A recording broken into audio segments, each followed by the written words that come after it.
Айдана, қарашы, мен бір керемет конкурс тауып алдым. Косметика бренді жаңа помада сыйлап жатыр екен. Тек аты жөніңді, туған күніңді, үйдің мекен жайын, ата-ананың картасын енгізу керек екен. Мен қазір толтыра қояйын деп едім. Тоқташы, мұндайды ешқашан жасамай, бұл нағыз алаяқтық. Шынайы бренд сенен ешқашан мекен жай немесе карта сұрамайды. Бірақ парақшасында брендтің логотипі тұр ғой, суреттері әдемі, бәрі рас сияқты. Мүмкін ресми шығар. Оларға сенуге болмайды. Олар кез келген логотипті көшіре қоя салады. Бұл тұзақ. Жазайын. Косметика конкурсы карта сұрады.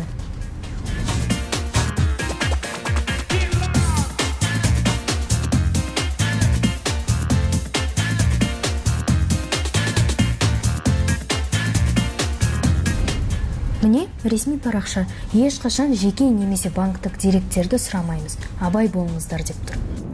Ешқашан жариялама.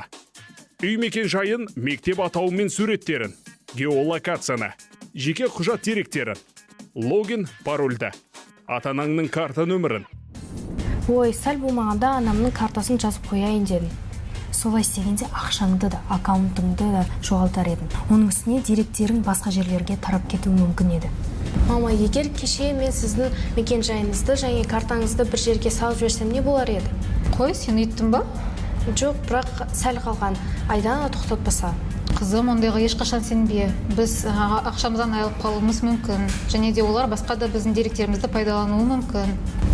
Кешір, мама, бұдан былай абай боламын. Жарайды, ештеңе етпейді. Ең бастысы, уақытында тоқтадың. Ал Айданаға рахмет айт. Ол нағыз дос. Енді барлық күмәнді конкурстарды өшіремін, жеке мәліметтерді жарияламаймын. Жарайсың, қарасам сен қазірдің өзінде киберэкспертке айналып келе жатсың. Сен арқамда, Айдана, бұдан былай әрқашан ойланып барып қадам жасаймын. Егер сайт жеке деректерді сұраса, бірден күмәнді.